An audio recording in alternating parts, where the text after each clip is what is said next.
Oke, di kesempatan kali ini kita akan coba untuk mengenali apa itu investigasi digital dalam ruang siber atau biasa kita kenal dengan forensik digital atau dalam istilah Inggrisnya digital forensik. Baik, sebelum kita memasuki penjelasan tentang apa sih itu digital forensik, kita perlu kenal dulu nih apa itu ruang siber serta apa itu keamanan siber. Nah, sebelum masuk ke sana, kita coba pelajari dulu apa yang disebut dengan aset ya. Jadi dalam ruang siber itu sebagaimana yang ada di dunia nyata, itu aset-aset yang dimiliki perorangan itu juga disimpan dan serta memerlukan adanya pengamanan dalam penyimpanan tersebut. Tujuannya apa? Karena sebagaimana di dunia nyata itu adanya kejahatan di dunia nyata juga terjadi di dunia siber gitu. Jadi kita perlu juga melakukan pengamanan dari aset-aset yang kita miliki. Aset-aset yang dimaksud seperti apa sih kalau di dalam ruang siber gitu?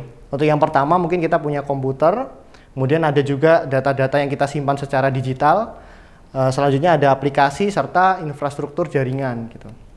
Nah, kembali lagi pengamanan itu ditujukan untuk menjaga atau memastikan bahwa aset kita dalam ruang siber itu tersedia serta tidak berpindah tangan atau diakses oleh pihak-pihak yang tidak berkepentingan. Prinsip pengamanan dalam ruang siber sendiri itu kita bisa menganut prinsip CIA yang kita biasa kenal atau prinsip dalam keamanan informasi. Yang pertama adalah confidentiality atau kerahasiaan. Yang kedua adalah integrity atau keutuhan atau keaslian data. Serta yang ketiga adalah availability atau ketersediaan data atau aset. Jadi ketika ketiga komponen tersebut terpenuhi, maka kita dapat mengakses serta memanfaatkan aset-aset digital kita untuk memenuhi kebutuhan kita di ruang siber. Nah, kembali lagi ke masalah ancaman ya. Jadi ketika kita punya aset, maka akan ada ancaman-ancaman terkait dengan keamanan aset yang kita miliki. Maka dari itu perlu adanya langkah pengamanan terhadap aset-aset tersebut. Nah, selanjutnya kita akan coba bahas nih, setelah kita tahu apa itu aset digital serta apa itu ruang siber, maka kita harus memahami bagaimana sih langkah mengamankan ruang siber atau aset-aset digital kita dalam ruang siber. Nah, kita biasa menyederhanakan atau mengambil 5 poin inti dari proses atau langkah pengamanan siber itu. Mulai yang pertama dari proses identifikasi risiko dan melindungi identitas infrastruktur dan data. Itu biasa dilakukan kalau secara teknis ya, mungkin teman-teman sekalian mengenalnya dengan istilah pentest atau vulnerability assessment. Jadi kita menilai sebagaimana aset kita di dunia nyata nih, apakah dia aman, apakah dia ada kerawanan, apakah dia ada lubang atau celah yang bisa dimanfaatkan oleh pihak-pihak tertentu untuk mencuri data dan lain sebagainya. Maka di ruang siber juga terjadi hal yang sama. Jadi kita harus mencoba menguji keamanan dari sistem-sistem yang kita miliki dengan melakukan uji coba penetration testing, semisal salah satunya. Mungkin yang teman-teman kenal salah satunya dengan metode itu. Kemudian yang kedua atau di poin 3 ini adalah pendeteksian anomali atau ketika sudah berjalan nih aset kita sudah disimpan dalam dunia digital atau dalam ruang siber, maka perlu juga dilakukan deteksi kira-kira ada nggak pihak yang mencoba masuk ke dalam aset-aset kita atau mencoba mengakses akses-akses kita, mengakses aset yang kita miliki, maksudnya seperti itu. Ketika ada terjadi percobaan akses oleh pihak yang tidak berkepentingan, itu yang disebut dengan anomali. Ketika dijumpai adanya anomali, maka si pemilik aset harus segera mengetahuinya serta bagaimanapun caranya untuk menghentikan percobaan akses ke dalam aset-aset yang coba diakses secara ilegal tersebut. Kemudian kita lakukan proses analisis bagaimana sih serangan itu berjalan atau dari celah mana. Semisal kita dalam lingkungan rumah, itu dari mana sih si pencuri itu masuk ke dalam rumah, entah dari pagar atau dari pintu belakang atau dari pintu samping gitu. Kita coba analisis untuk apa? Untuk kita mengetahui celah yang masih ada dalam sistem yang kita miliki gitu. Jadi nanti tujuan akhirnya adalah untuk melakukan pemulihan aset yang terdampak serangan. Dalam hal ini berarti melakukan perbaikan dari sistem sehingga serangan-serangan yang telah terjadi itu tidak akan terulang kembali. Kurang lebih seperti itu untuk penjelasan langkah pengamanan siber ya. Nah, kita sekarang masuk ke di mana sih peran, tadi kan sudah saya jelaskan langkah-langkah pengenangan siber. Peran forensik digital saya sudah jelaskan ada di bagian respon insiden ya. Jadi dia ada di post incident activity.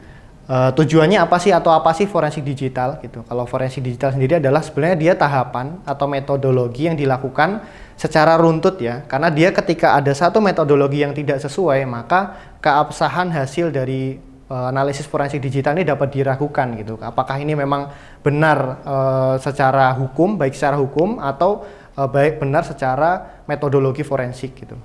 Nah itulah, jadi forensik digital sebenarnya berfokus ke dalam metodologi atau langkah-langkahnya. Kemudian juga berbicara siapa yang melakukan analisis forensik ini. Apakah dia orang yang memiliki kemampuan terkait, apakah dia sudah tersertifikasi dan lain sebagainya. Kemudian tujuannya adalah intinya ya untuk mencari root cause atau penyebab terjadinya sebuah insiden siber gitu, seperti yang saya jelaskan sebelumnya.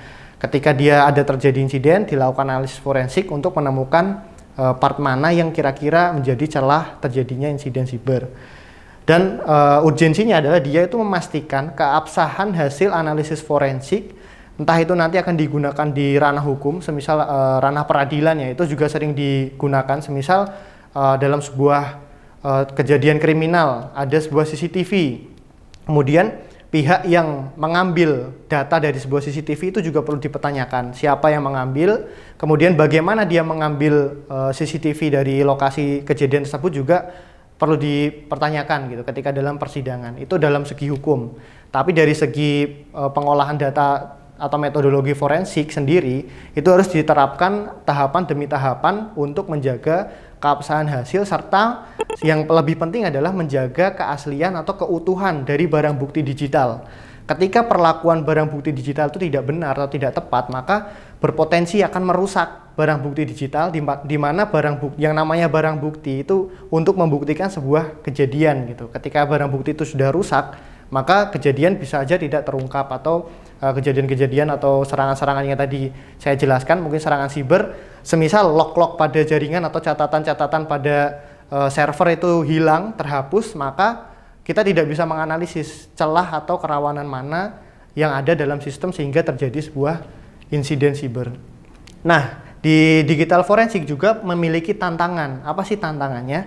Tantangannya yang paling utama adalah adanya metode anti forensik. Nah, ini anti forensik ini intinya adalah ketika ada sebuah serangan siber, ini kita kalau bicara secara teknisnya ya, ketika ada serangan siber, itu dia mencoba menghilangkan jejak-jejak digital yang dia tinggalkan dalam sistem.